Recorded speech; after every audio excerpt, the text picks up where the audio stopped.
Harry Houdini, the world's greatest magician and escape artist. Watch as he claps his hands like cymbals and makes an elephant disappear. Not even the elephant knew what had happened. Until he passed away at the age of 52, Houdini awed audiences all over the world with his acts of escape and magic, leaving them breathless with adrenaline pumping through them just as much as him. So what is it that drew people to him? What is it that made people come up with stories about him that never really happened, but legends sprang up around him years after he had passed away? What is it that draws people to escape stories, real or fictional? There are three types of escape genre stories, subgenres of the escape stories. An escape is a genre that finds its way into fantasy, into horror, into adventure, into escape stories, into mystery stories. So how do we define it? These subgenres can help us identify places where we see escape genre happening. The first is escape from a prison or place. The second, escape from a relationship or person. And the third is escape from oneself. For this presentation, I will be using three different examples, three different stories. The first is Escape from Warsaw, which was originally published under the title The Silver Sword. The second is one of the most famous escape stories of our generation, that's Shawshank Redemption. And the third is Chicken Run. One of these things is not like the other. I'm surprised it's Escape from Warsaw because it's a book. So going through these three different things. First, we have Escape from Warsaw, which is a story about three siblings and their experience in Warsaw at the very beginning of World War II, their eventual escape to Switzerland, where their parents have escaped to. This is pretty obviously escape from a place. Their main goal throughout the entire book is to get out of Warsaw and get to Switzerland. Everything they do is motivated by that. Second is escape from a person, and that is Chicken Run. The idea of Chicken Run is that an American rooster falls in love with a British hen, and they're going to go run off the farm and get married or whatever it is that chickens do. They hit a snag when they meet the evil farmer who wants to turn all the chickens on the farm into chicken pot pies. So the chickens all band together in order to oust the evil farmer. One could say that they're trying to get off the farm, but really they'd be content to stay there if the evil farmer wasn't the one running the whole place. Now, the third is escape from oneself, and you might be surprised that I chose Shawshank Redemption for this one, because this is a prison escape story. The thing about it is there's a much deeper level and much deeper meaning to what's going on in Shawshank Redemption. Shawshank is about hope. It's about escaping fear and doubt and shame. It's about the prison becoming a physical manifestation of all of those negative things. It's about the heart escaping rather than the physical body, although we get that message through the physical act of escape as well. Now, this is a presentation that came from my storytelling class, so what we had to do is embed a story in our presentation, and I am choosing the tale of Icarus and Daedalus, one of the most famous stories from Greek mythology. It has to do with escape. So, if you don't know, let me introduce you to Icarus and Daedalus. Daedalus is one of the most famous inventors in all of Greece. He made the labyrinth for King Minos for his Minotaur to go in. And then he promptly upset the king and got himself and his son trapped inside a tower in the labyrinth. It's not a great situation. Daedalus is determined to free himself and his son. So he invents wings. These are massive wings that he has used the feathers from a goose who managed to find its way into the unfortunate tower, taped together with wax. And Daedalus decides that he's got a pair for himself, he's got a pair for his son. Okay, Icarus, we're gonna give this a try now. Now, don't fly too close to the sun. The wax won't hold up, it'll melt. Yeah, Dad, I got it, we're fine, don't worry about it. We're gonna be fine. Let's go. Ready? 1, 2, they jump. Icarus, be careful now. Don't fly too close to the sun. Icarus is not listening. He's flying higher and higher and higher, and then he starts to drop.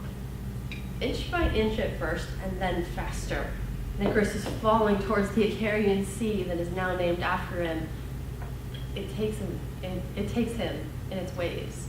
There's nothing Daedalus can do to save his son. He's screaming, trying to fly after him, but he can't get to him. Daedalus escapes the labyrinth, but what use is freedom if you don't have the one person that you love? So what type of escape story was this? And I actually want an answer. Yes. Escape from a place. Escape from a place. Surprise, he was in the storytelling class. Now, earlier in the semester, we heard another student give a different version of this Greek myth. This was a story about a manipulative, obsessive Daedalus who strapped the wings to his son and then pushed him out the window to see if they would work. What type of escape story would that one be? You guys are at a little bit of a disadvantage since you didn't hear it, but escape from a person. Escape from a person. Icarus was afraid of his father and he wanted to get away from him. So the perspective that we use to tell an escape story, whether it's the captive or the captor or a bystander, can affect the subgenre that the story falls into. So now we address the question, why do we enjoy these stories so much? Well, in an article by the LA Times, they list 4 reasons. The first is control. When we're reading a story or when we're watching a movie, we have the power to shut the book, to turn off the TV. We have control over the situation, even if the characters don't. The second is adrenaline.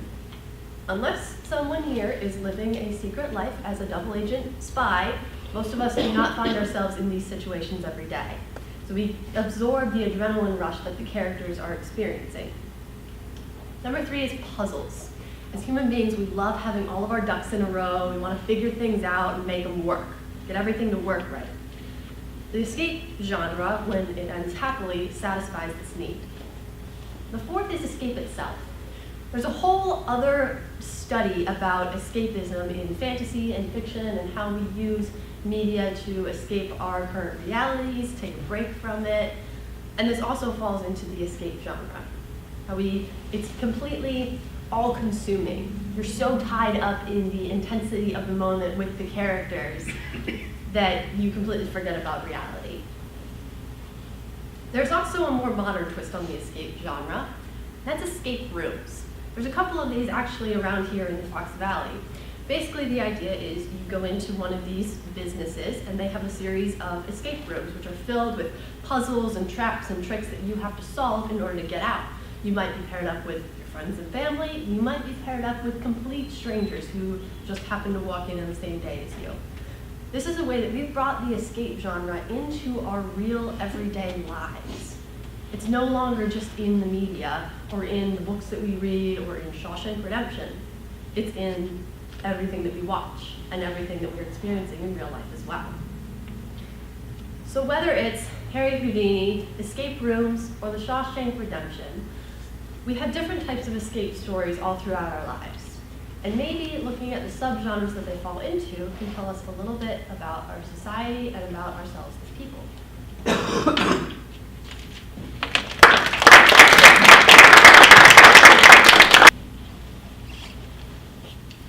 So given that we had the storytelling class where we had someone present their original fairy tale from the Icarus, which version is truer to the story, and why did you choose to escape from the place? With Greek mythology, it's really hard to say what the original story was. Typically, people go for the sympathetic version of Daedalus. The story that the other student told was a little bit out of the ordinary, but it's just as valid. It's something that is a story that old and is told through oral tradition and being changed and altered throughout time. Both versions are valid. Micah, why did you stay behind the lectern this time? You didn't do that before when you told it in class. You came all the way out to the center. Are we scary? What happened? Maybe a little bit, but also I haven't been able to practice in this room with like the intentional movement and steps that we talked about in the storytelling class, and like having, like walking to the front and stuff like that. So I just wasn't comfortable with it. Okay. How do you think the escape genre changes between media, as in book versus film versus TV show? Do you think it changes at all, or stays the same, or different in different aspects? There are definitely aspects of it that stay the same in that I didn't really have time to go into it in this presentation. I had to cut it from my original as well. But I did do some research on the aspects of the escape genre. So there's a setup, and then there's the actual escape itself, and then there's a conclusion, and there's usually some sort of like cliffhanger at the end or something that's not quite resolved in order to keep up that intensity. So in books, they tend to fall into more like epic tales and the really big books that you see that have really long escape stories with lots of complications and lots of different characters and maybe even different perspectives. In a movie, it's typically much more one-sided. We don't get the perspective of the guards in Shawshank Redemption. You just get the prisoners. In something like a book, you might be able to switch between those different perspectives. So that's one of the ways that it differs.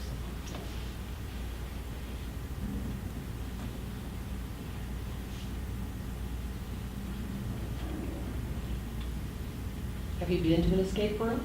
I have not. I really want to, but I don't think I have a lot of people who would want to go with me.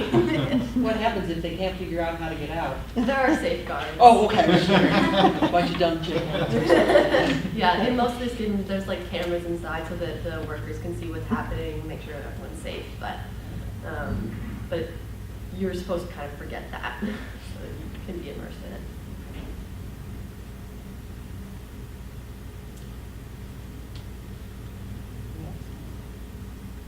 Okay, thank you, Micah.